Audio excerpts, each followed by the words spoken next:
Team-based shooters provide a competitive, cooperative experience that most other games have to carefully curate. The competitive nuances of the finals are achieved through players spending hundreds of hours coming up with strategic terms and shared game sense. However, we know that most matches aren't this utopia of team coordination. Players don't listen, they're inconsistent, and everyone has differing skill levels. For those that struggle with finding consistent teammates, the turret in the finals can make the right player a god. I'll show you how to properly wreak havoc on any server in this episode of MedSpec. The turret. Possibly the most misused medium specialization. Most people just slap this thing down and let it hold an area by itself. And using it this way is better than nothing, I guess. But to realize the specialization's true utility, you're going to have to put some thought into where you decide to slap this thing down. And to put thought into your gameplay, we're going to have to look at some mid-facts. Mid-fact number 1 for today is that the sentry gun can't hold its own in a fight. It will lose a fight by itself 100% of the time if engaged in a full health battle. It can get a little close on an unprepared light because the sentry has perfect aim and the light relies on dodging to stay alive, but the light is still going to come out on top. And the other classes usually don't get below half health by the time they can kill the sentry. Medfact number 2 is turrets have to wait 4 seconds after being placed to start working. The turret starts looking down like this after being placed and will refuse to target any enemies until those 4 seconds are up. Finally, medfact number 3. Sentries have a maximum range of 20 meters. These medfacts are here to help us answer the question, how do I use the sentry gun in a game? And where should I place my sentry for it to be most effective? I see plenty of players struggling with both of these questions. I'm going to answer the how first because it's the simpler of the two options to understand. The how is most closely related to the first fact. The sentry gun sucks on its own. Beyond the sentry not being able to kill an enemy, it also has no mobility, and usually the enemy can find a spot where they can shoot the sentry and the sentry can't shoot back. With players, this doesn't come up really because players can move. Crazy revelation, but yeah, mobility kinda helps in a fight, even if you have perfect aim like this thing. And also the turret has a very narrow cone of vision. It can see in a full 180-degree area, but its vision cone takes up a tiny portion of that, and that cone slowly scrolls back and forth over the entire 180-degree area until it finds a player inside of the tiny little cone.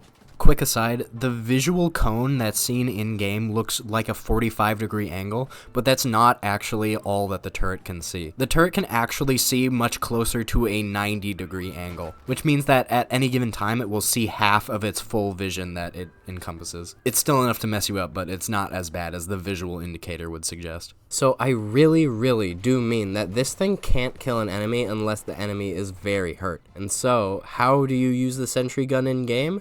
Fight with it.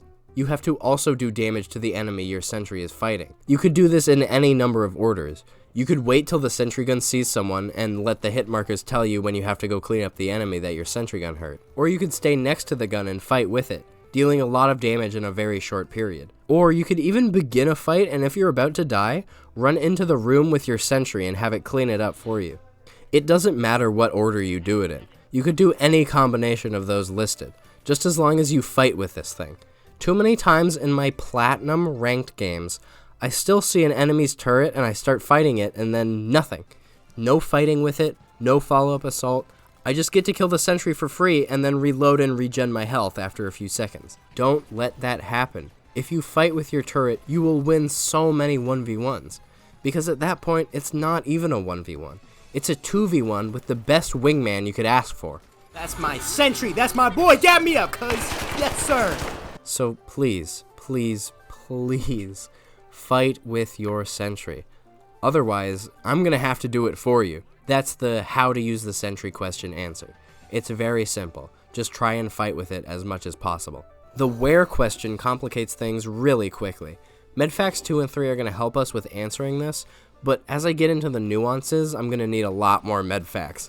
So pencil those in as we go along if you feel like it. When playing with the turret, there are 2 modes that you're going to have to seamlessly switch between. An offensive mode and a defensive mode. I'm going to cover the defensive mode first because it's the ideal scenario for the sentry gun. Really, most utility probably works better when defending, but that's besides the point. So when you're defending, medfact number 2 is here to tell you to slap down this turret as soon as possible. Enemies are going to want to attack if the sentry is inactive, so be sure not to slap it down right as the fight is starting if you have the option. Medfact number 3 is going to relate to where you decide to place down the sentry. The sentry shouldn't be able to be seen from farther than 20 meters, because if an enemy is beyond the 20 meters that the sentry can see, they're going to be able to shoot the sentry without the sentry being able to fight back. Now, you might be wondering, how in the world do I know how far 20 meters is? Did I miss the part of the video where you equipped the measuring tape utility? Determining how far 20 meters is comes with game sense.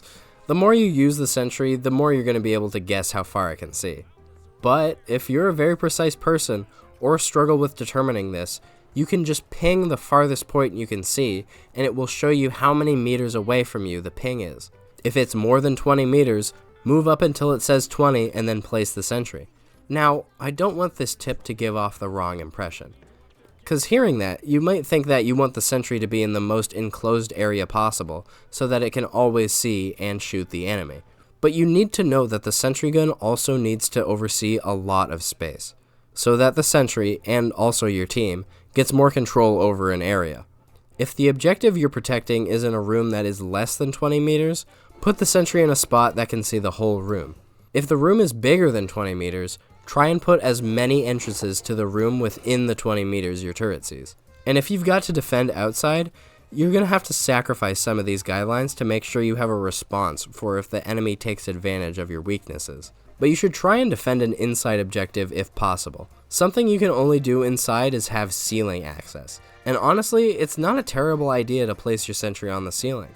That way, you can play right below it, and you and your sentry will be on the same angle, and you will be physically distant from each other, meaning you might throw off an enemy's aim more than if you were playing next to it. However, most inside objectives will be littered with props, so if you can, destroy them. Find an explosive barrel, or just ask your heavy to do it, because the more open the objective is, the more your sentry gun will flourish. Using the logic that destroying the environment can be beneficial to your sentry when done by you means that your enemies will also try and destroy the environment in ways that will be detrimental to your sentry. A common one is creating a new entrance, which can make the distance the enemy can see the turret suddenly become outside of the 20-meter range. When this happens, it's important to remember that you can always pick up your sentry gun. This allows you to relocate a sentry gun immediately to a new spot. And once you place down the sentry again, it will be at full health, meaning this can also be done to effectively heal your sentry. The only drawback is that it then has to go through the inactive period right after setting up your gun all over again. The second you place a sentry down, a cooldown will start. Once it's done, you are able to place your sentry down again. Even though the cooldown does count down while your sentry is active, you can only have one sentry alive at a time. But this does mean that if your sentry gun goes down and the cooldown is finished, you can immediately place down another sentry and keep holding down the area. This is another great reason to be quick about putting up your sentry. The faster you get it up, the faster you could have another sentry take its place.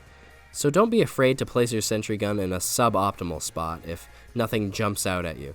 It's very likely that the perfect sentry gun spot doesn't even exist. That is especially true when looking at the other playstyle the turret promotes, the offensive sentry gun. Playing offensively with the sentry gun is usually weaker than defending. The activation time when the sentry gun is placed basically exists to make offensive play harder. Because of that activation time, you will be rewarded if you can accurately predict where a fight will happen. If that means sneakily setting up a sentry while the enemy isn't looking your way, or just dumb luck, trying to get around the activation time through prediction can be challenging yet rewarding. However, you could also just say screw the activation time and place the sentry down the second you get in a fight. If the opponent can't easily find an exit, this strategy can be fairly good. They are going to have to decide if they want to target you or the sentry. If they pick the sentry, you can just kill them no problem. But if they pick you, you have to hope that you can stay alive long enough for your sentry to start helping you. Or duel them and hope your sentry finishes setting up by the end of your fight, so that the sentry can finish off the enemy if you lost in the fight. It's not super consistent, but I'll take a sentry that's about to finish setting up over no sentry any day. When playing with offensive sentries, you'll have to be a lot more scrappy than the defensive playstyle. Sometimes you just gotta set it down right at your feet and hope. This is where the 180-degree vision cone often comes back to bite me, because I'm not always placing the sentry in a spot that can see all exits. Look at this sentry just completely turn a blind eye to the tragedy going on behind him. Turn around, turret, please. God. My only real advice for playing offensively is try to minimize when you do it. Remember, it's not you picking one or the other. You want to be playing defensively as much as you can, so try to get to a defending scenario as soon as possible. Playing offensively can net you kills, but you need to figure out how to get your sentry gun up ASAP. If you can consistently do that, the sentry gun can allow you to be a really effective roamer. Usually the roamer is a light class that goes off by themselves and tries to get kills on isolated enemies. And light is best suited for this role because of their fast time to kill and good mobility. But if you equip the zipline or jump pad and can effectively use the sentry, you might just be able to rival a light's roaming potential. But again, only if defending isn't an option. Okay, now for some extra tips. The sentry gun can actually turn a full 360 degrees. I was lying to you for views and money. But it can only turn 360 degrees if it's led by a player that it's spotted when it was in its vision cone. Also, it will turn 360 degrees if it's shot from behind. So if it's ever shot, it will turn right to where it was shot. This isn't really all that relevant to the person using the sentry gun, because you should never rely on a sentry's slow turn speed to kill an enemy behind the gun. You should use the sentry like it can't turn 360 degrees, because sometimes it won't. Try and place your sentry gun up against corners or walls. This is going to make sure that your sentry doesn't have any blind spots in its vision. For how much I see the sentry gun used, I'm surprised how much I see the sentry gun by themselves in games. Because if you fight with your sentry, you have one of the highest damage per second rates in the game. And if people aren't going to use this specialization right, I think I'd much rather see them supporting their team with the medigun or getting creative with the dematerializer. If only there was a series to educate them on these specializations. Well, guess what? That's what MedSpec is all about. If it's out right now, check out the MedSpec video on the medigun right here. Or check out the video on the dematerializer right here. If neither are out, don't worry. They will both be released very soon. In the meantime, subscribe and watch the video Close Quarter Commentary. It's a 40-minute video where I talk about all the melee weapons in the finals. Thanks for all your support. Sayonara.